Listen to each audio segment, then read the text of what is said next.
Welcome to episode 225 of the Daniel Yoris podcast, How All Diets Work. Let's go. One of the reasons that I disliked school so much, and in fact, one of the reasons why I dropped out of chiropractic school, if you didn't know that, I did that after a year. One of the main reasons for all of that was because there seems to be a way bigger of a focus on remembering facts and understanding, or not understanding, but learning pieces of knowledge, following rules. And that always seemed strange to me. And especially as school went on and, technology evolved and we could Google things, we had calculators, like simple things like this. And it's like, hey, I can get this information like any time. Like, this is not what we're here for. I don't actually understand what's happening here. And a really good example of this is I remember I promise this is all going to relate to fitness and stuff in a second. In it was second year of undergrad, third year of undergrad, something like that. It was a biomechanics course. And on one of the midterms, there was like a couple of word problems of like, an athlete is doing this and whatever, solve for, I don't remember the questions obviously, but it was like some sort of word problem, as opposed to like multiple choice answers where you pick like a number of a calculation or, a stat or a fact or something like that. And the aftermath of that midterm was something that always surprised me because people were freaking out afterwards. Like, everyone went in this huge uproar. People were sending like angry emails to the professor about the test being too hard, and it was wild to me. First of all, like, I mean, who does that? But second, I was genuinely stunned at like the response to this, because the questions were fair. I don't think that they were hard, and I wasn't like an amazing student. I think I was smart and I was good at school, and school came relatively easy to me.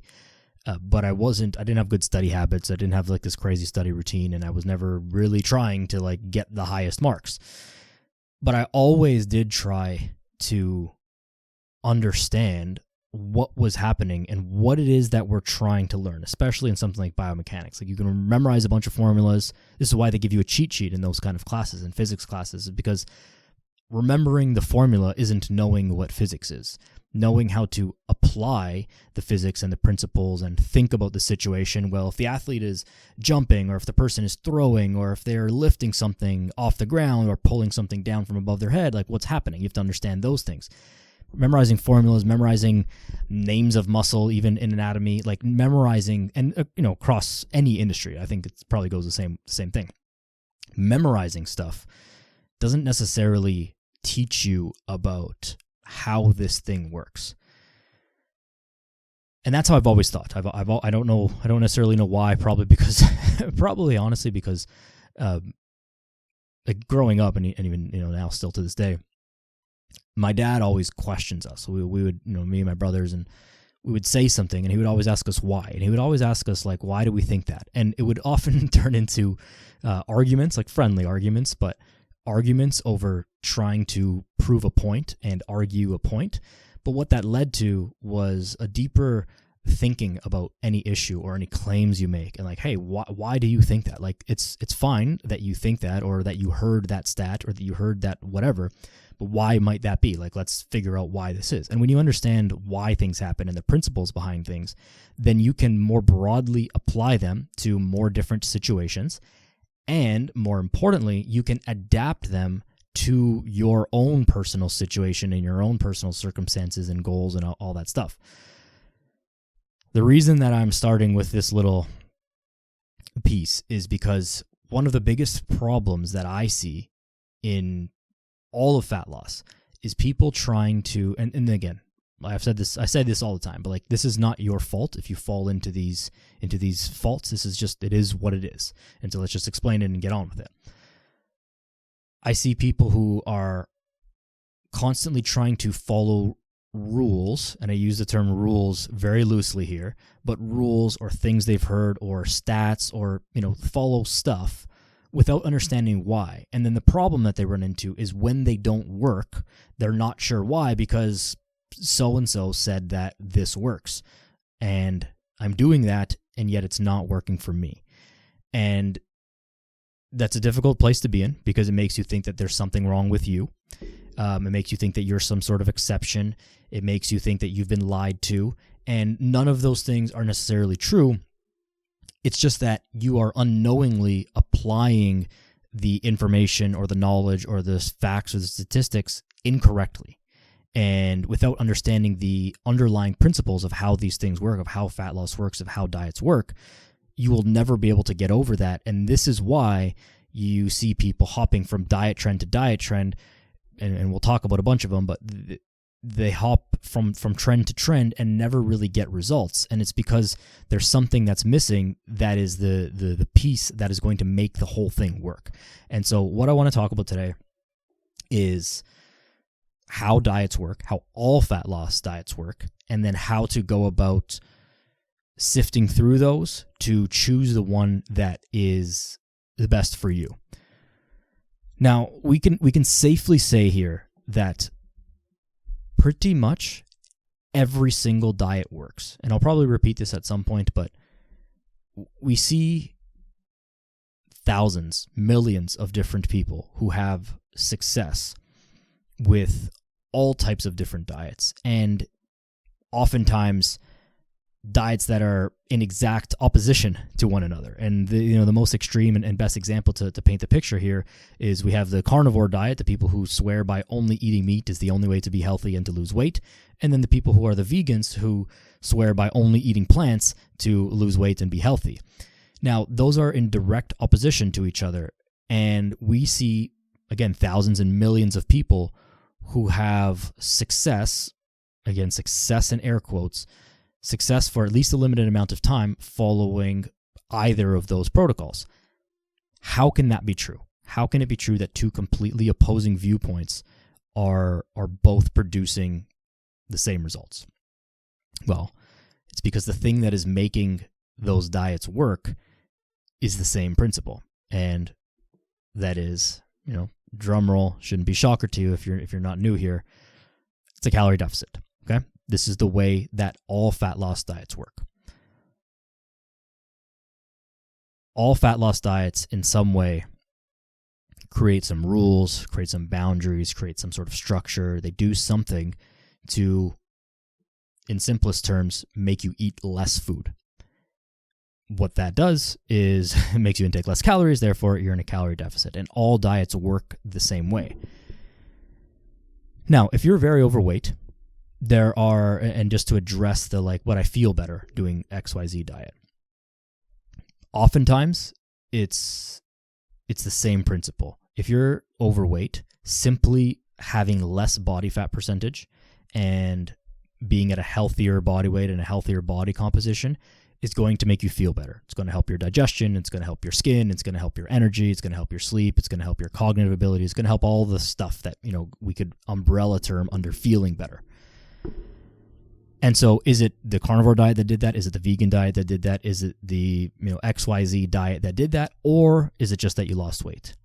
Chances are, the vast majority of the time, it's simply that you lost weight. Now, there's a certain subset of the population who will have some sort of allergies, for lack of a better term, or food sensitivities to certain types of food or certain specific foods. And so removing those is the thing that alleviates a lot of their negative symptoms.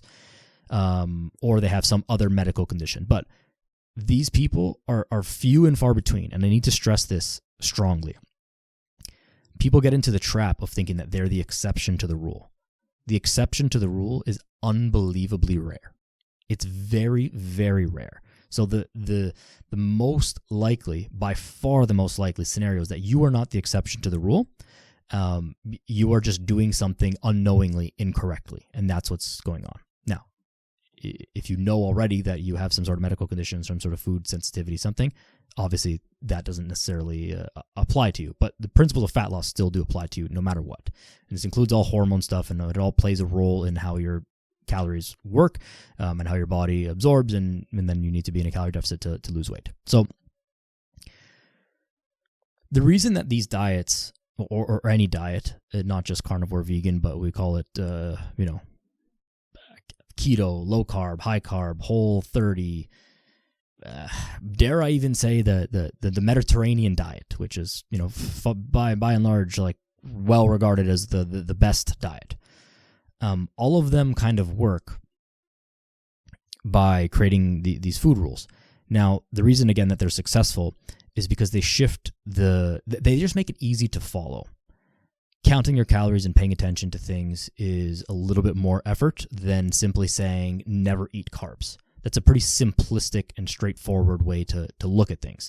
Now, what happens if you never eat carbs? Again, talking about keto, you never eat carbs. Well, you're eliminating an entire macronutrient. Chances are you will lose weight.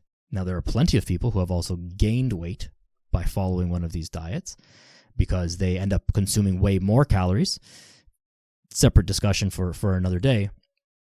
But that's just to prove that it's not the diet itself, it's the deficit that the diet is creating somewhat artificially. So all the diets, all the named diets, they restrict foods or restrict timing or restrict something to make you eat less food and therefore be in a calorie deficit. Now, there are two main problems with this that we see again and again and again. The first, and probably the most important, is that this type of dieting doesn't give you any tools to continue to live the rest of your life after the diet. Unless you plan on never eating bread again or never eating meat again or never eating whatever again, you have no information and no tools, no understanding of the base underlying principle as to how to go about eating things and eating quote unquote normally ever again. And this is where we get the stat that, whatever the stat is, I don't remember exactly, but 97% of diets don't work or something like that. It's not that diets don't work. Diets work extremely well if you follow them. It's just that because they don't give you any tools or any education or any help or structure to live the rest of your life after the diet, then when you just end up going back to your normal habits. And so you not shockingly at all, you gain weight again and you blame that the diet didn't work, and then you go on to the next fad. And the same thing will happen. You'll follow it, you'll feel great, you'll think this is the answer, you'll lose weight, and then you get to a point where you're at your weight that you want to be at, or something else happens in your life, and for whatever reason you kind of come off that diet because you're trying to get into like a maintenance mode, but you have no understanding or no skills built up, no tools to actually be at maintenance. And then you gain all the weight back and the cycle continues once again.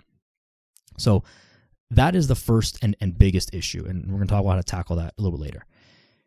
The second issue is that they give people false ideas, and this is how we end up getting so many arguments online and so many tribes of nutrition online. And it's because people do experience success to varying degrees, but success with so many different approaches.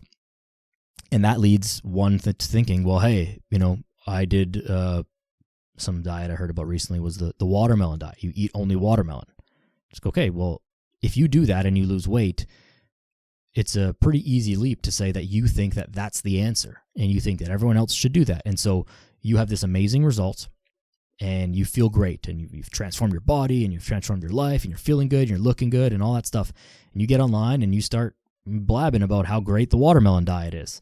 And then someone else who's in some sort of desperation mode is going to see that and be like, damn, they did the watermelon diet and it worked for them. Look how happy they are. Look at their transformation. Look at how positively they're talking about it. Look at all these great things that they're saying. I'm going to try that too. And then the cycle just perpetuates. And by the time that person, the original person, gains all the weight back, well, this message has spread too far. And so that's like one example. But, times this by hundreds or thousands of people, reaching hundreds and thousands and millions of more people, and you see how this spreads. And this is how we get all these crazy camps and people going so hard about nutrition where once the damage is done, so to speak, the message has already spread too far. A really good example of this, and not to necessarily name names, but I won't even name the name, not that it really matters, but one of the biggest proponents and spreaders of the carnivore diet now no longer follows the carnivore diet and openly recommends against it. there's he wrote a book, and he's one of the biggest voices of that specific thing. And there's many people in the vegan community as well. So I'm not picking on any specific people here, but it's like, hey man, you spent years spreading this, and by the time you found out that it wasn't good long term, the message is already out there. And so now there are people who are months and years behind you finding those messages, but maybe not finding the messages of you saying that, hey, this doesn't work so great. And then they're trying it, and then they're going to go through the same cycles as you are. And then this thing continues to repeat. So it makes you believe things that are not real. They're only half truths. And this is why I feel so strongly about this, because by eliminating confusion and by eliminating half-truths, we can get to the root of the problem and just solve it.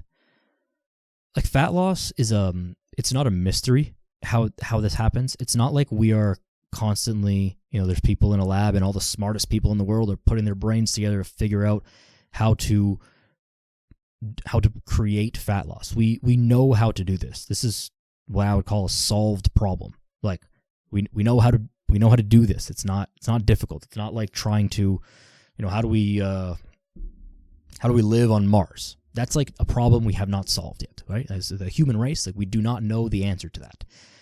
So we know how to do fat loss. So we don't need to continue iterating on this, because it's solved. We understand how it works on a deep level.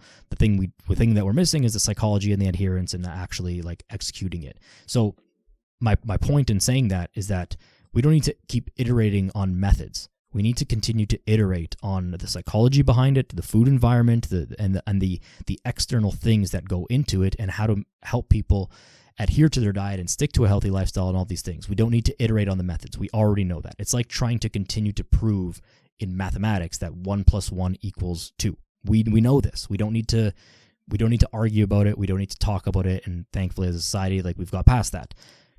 Nutrition, fat loss specifically, should be the same. But we understand how to lose weight. We know what governs this. We know what scientific principles govern this.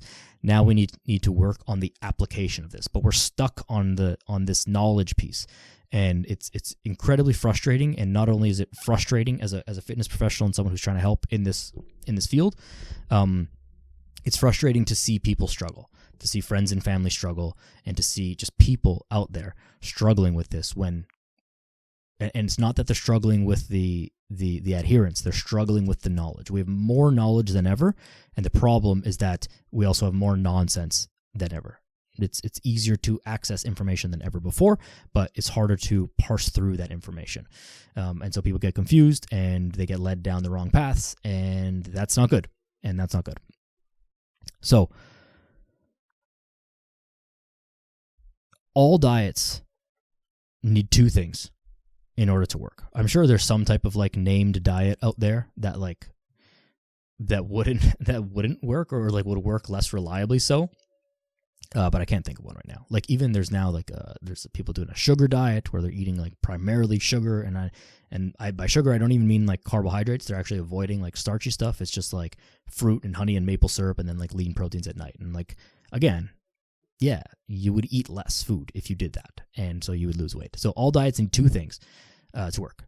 They need you to be in a calorie deficit, and then they need you to adhere to it, because nothing is going to work instantly. You can't do a diet for 2 days and expect to lose all of the weight that you want. You can't even do it for 2 weeks. It's probably going to take several months to several years, depending on where you're at and how much weight you've got to lose and all that stuff. So adherence is a major part of it. And again, this is why different diets are appealing to different people, because different things sound like, oh, I could do that to so many people. Some people might hear the carnivore diet and be like, yeah, I could just eat only meat. I could do without vegetables forever. And some people hear the vegan diet and like, yeah, I could do without meat. I could eat only vegetables for forever. And all the power to you, I guess, if you think you can really do that. But chances are you probably really can't. The problem always happens with the diet after the diet, right? Most of the name diets follow strict rules, by definition, if you don't follow those rules, the diets will discontinue to be effective and to work for you. Because if you start eating those foods that are on the restricted list, or not following the rules of the thing, well, because you're not specifically controlling calories, you're going to end up overeating your calories and therefore not losing weight. So this is why we've got to understand, like, when we understand caloric intake, we can manipulate the rules or the strategies to suit our current lifestyle. You can do, this would be difficult logistically, but you could conceivably do, like, I wouldn't suggest, this is just to paint the picture, this is a crazy extreme example, but like, you could do a carnivore diet on Monday, you could do vegan diet on Tuesday, you could do keto on Wednesday, you could do sugar diet on Thursday, you could do whatever, another diet on Friday. Like, you could do a different type of diet every single day and lose weight. Now, again, I obviously wouldn't recommend that. That would be a logistical nightmare. And your adherence would be unbelievably low because it would be too difficult to do. But if you wanted to follow something like a keto diet or a pretty low carb diet, what are you going to do on the weekends when you go to dinner and there's a social event or something like that? Well, how do you manipulate this diet in order to continue to suit your needs? If you understand the calories, then you can just move the calories around so that you can therefore follow it. If you even understand this, you could use one of the named diets to lose a bunch of weight at first, if you think that that's a strategy that's going to work for you. And then in your maintenance, transition to an understanding of calories, start tracking your calories, start tracking your macros a little bit, and then understand, like, okay, I can eat more or less any food. Of course, for nutritious purposes and for for actually nourishing your body with correct vitamins and minerals and all these things, you want to eat mostly whole foods anyways. But you can eat relatively any food, including, some desserts and some treats and some things here and there, and still be able to maintain your weight because you have the understanding of calories. Or you could start with just tracking calories and go that way and then increase your calories as you get to a maintenance phase. Now, this sometimes can sound intimidating. Well, I don't want to weigh and measure my food and track everything in an app or write everything down or whatever. And fair enough, that's part of the appeal of the not calorie tracking diets, right? Because you can just, as long as I don't eat carbs, like, I'm good. That's, again, way simpler to follow, but doesn't allow for life flexibility and lifestyle, usefulness for the long term. I promise you, though, that this isn't as much work or as intimidating as it is, and the flexibility that you will gain from it will be extremely welcome and will last you for literally the rest of your life. So what I suggest to people is this: for a full week, maybe even 2 weeks, you got to be kind of dialed and disciplined on this. And if it's less, then fine. But ideally, it's going to be a week or two. But even if it's a couple days, it's okay. Weigh and measure and track every single thing. Be like super diligent about this. Weigh every gram, every lick, every ounce, every piece of, every bite that you take, every drop of oil, every drop of butter, every single thing. Weigh and measure and look up and search on different apps and Google and whatever. Look up everything and track it all. What this will do is will give you a very good understanding of, well, what are the calories and the macronutrients being your carbs, proteins, and fats. And for what it's worth, let me just back myself up a little bit here. Macronutrients, carbs, proteins, and fats. Every gram of carbohydrates contains 4 calories. Every gram of protein contains 4 calories. Every gram of fat contains 9 calories. And not gram of weighted food, but the gram of carbohydrates in that food. So like a chicken breast might weigh 100 grams. If you like put it on a scale, it doesn't mean it has 100 grams of protein in it. 100 grams of chicken breast is going to be somewhere in around like 20 to 25 grams of protein. So this is why you look things up. Like smart people have done the research on this and like figured out the macronutrients of each food, and you add up those foods. If something has 20 grams of protein, 20 times 4 is 80. Look at that math, and that would be 80 calories for 20 grams of protein, and maybe a couple grams of carbohydrates, and maybe a couple grams of fat, whatever it is. So that's where the calories and the macros come in. But you count all of these things very diligently for a couple days or hopefully a couple of weeks. This is going to give you a good understanding of a variety of different foods that you're going to eat over a couple of weeks. That's why I like doing it for a couple of weeks rather than a couple of days, because you eat more different things over the course of 2 weeks than you would over 2 days. And so now you have an understanding of like, well, what does 100 grams of rice look like? What does 100 grams of whatever look like? Strawberries. What does 100 grams of chicken look like? What does 100 grams of salmon look like? All these things. And what are the macronutrients that contain those? So if I want to hit a certain amount of protein, or I want to eat a certain amount of calories or whatever, well, how much food actually is that, rather than simply guessing? Now, the beauty of this is that for most people, you don't need to be super accurate, as in weighing and measuring every single gram of everything that you eat for like all the time in order to lose weight. Your calories exist in like somewhat of a range, and everything is an estimate that I'll get into in a second. And so being super like precise with it all of the time is not necessary in order to lose fat, but you've got to be close enough. So this is why you do it for 2 weeks, you get a really good understanding, and you typically eat like more or less the same stuff on a regular basis. And then you can track those, and you can kind of eyeball things at least a little bit closer. You can still log them just to keep track, but you don't necessarily have to like weigh and count it all. And then you could probably do this like once a year, maybe once every 6 months, because when we start eyeballing things, it's really easy to start to trick ourselves and get a little bit looser and a little bit looser. And so every so often you've got to, just throw something on a scale just to see it, just to kind of rein yourself back in and be honest with yourself.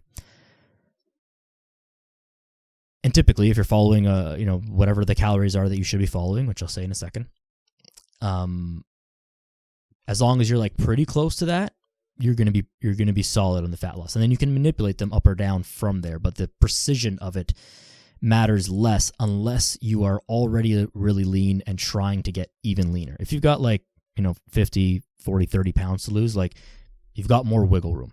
And so you don't have to be as precise. If you're like a bodybuilder trying to get on stage, which is not you who's listening to this, yes, you need to be more precise because you're at the end range of your potential, and you've got, 7 pounds of fat on your body, and you're trying to, lose 1 more pound of fat. Like that's a difficult thing to do, rather than the average person who's got, more than that on their body and not trying to lose all of it.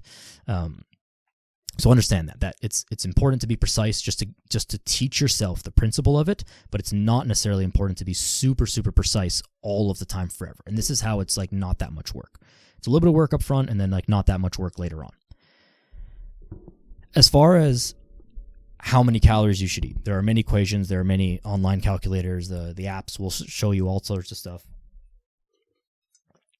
All of them, every single one of them, is some sort of estimation. It uses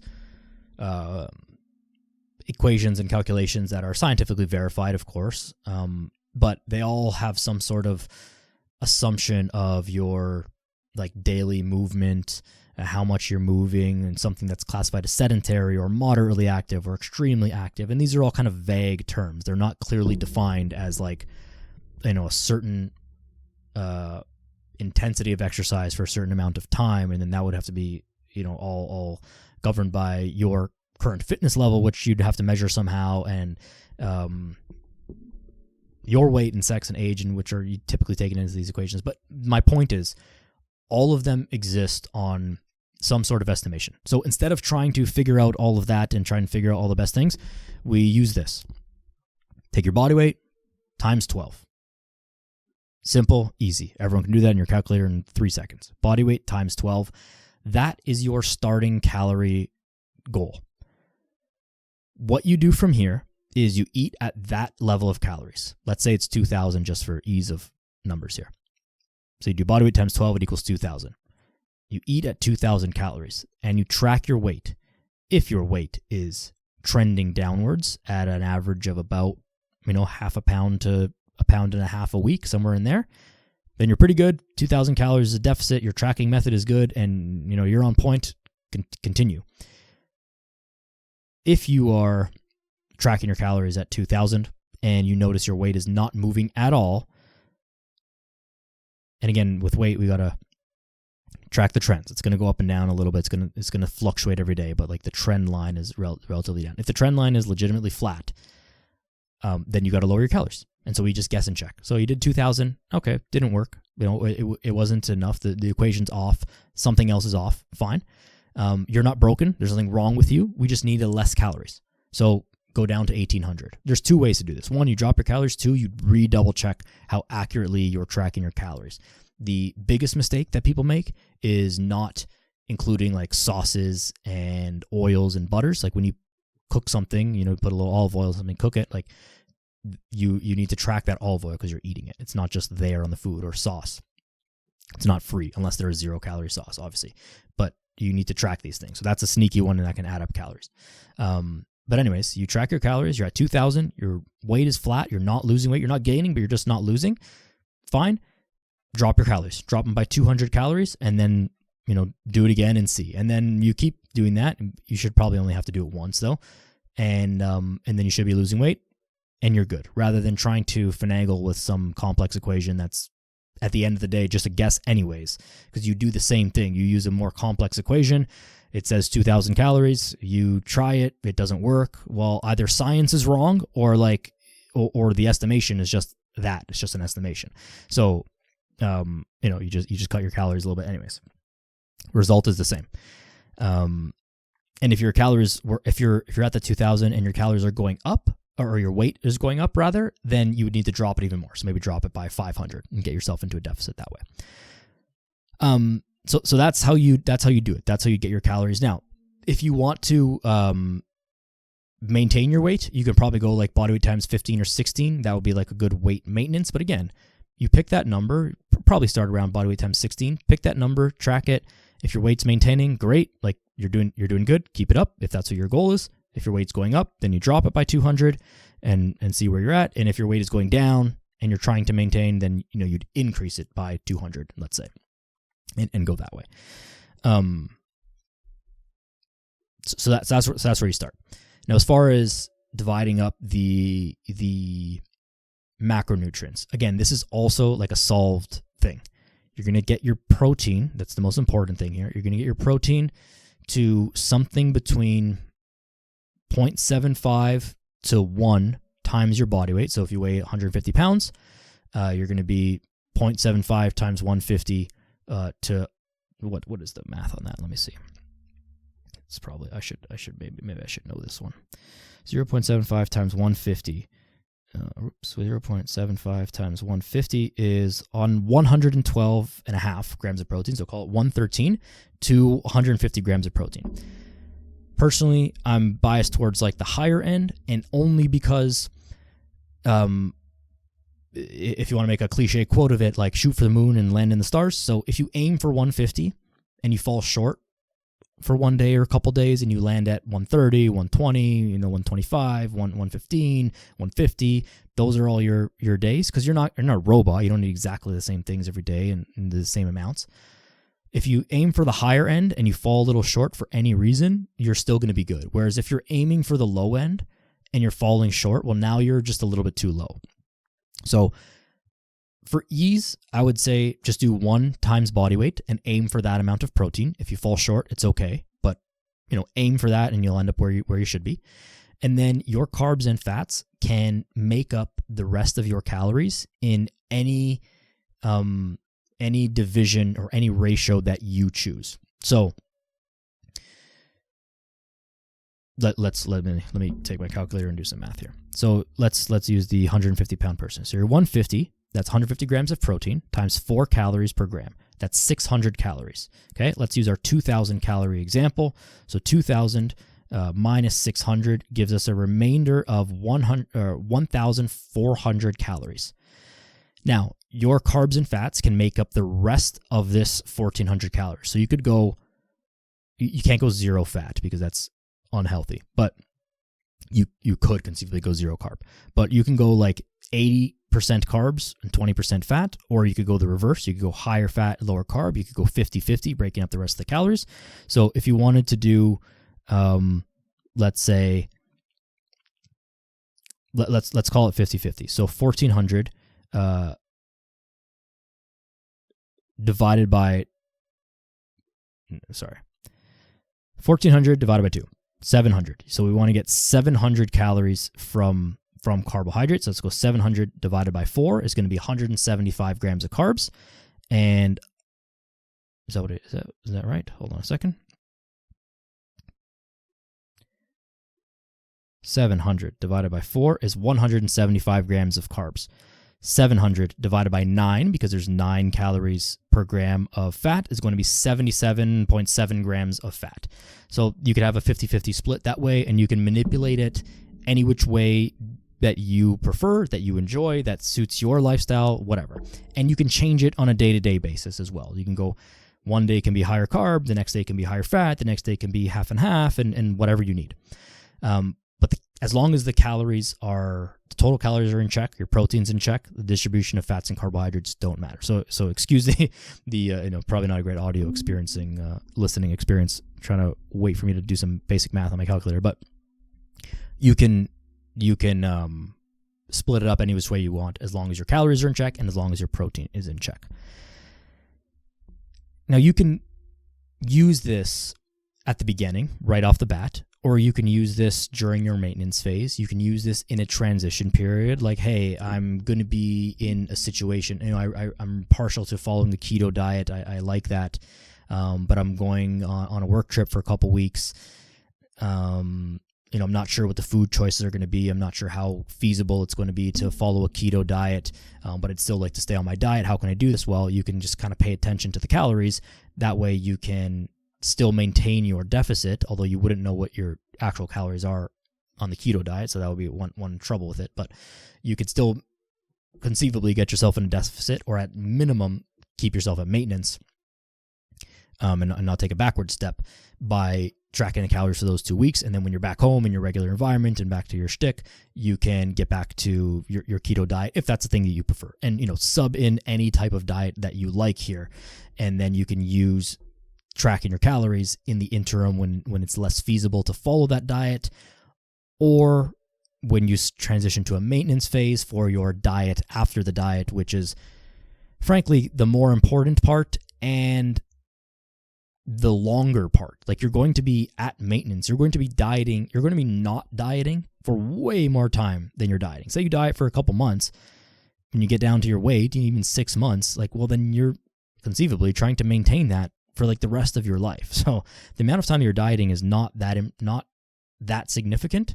Is a significant period of time as far as what's happening, but it's not a significant length of time in the grand scheme of things, versus the amount of time that you're going to be trying to maintain your weight, aiming to maintain your weight, is an actual significant amount of time of your life. So it's more important to get that dialed. So this is going to allow you the flexibility to live in your environment, to be social, to go to dinners, to go on vacation, to do all the things you want to do and live a life and still be on track and not be handcuffed by these rules that we frankly just make up and place upon ourselves in order to follow a diet.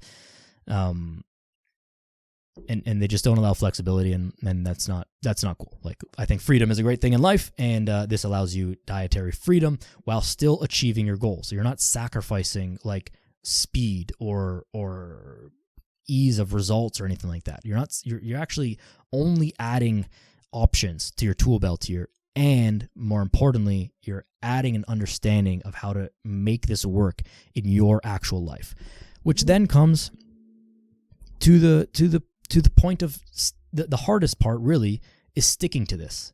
And so when you add more tools, you increase your ability and the likelihood that you are able to adhere to this, which is the longest part of this and the most important part. This is where then the real coaching kind of comes in.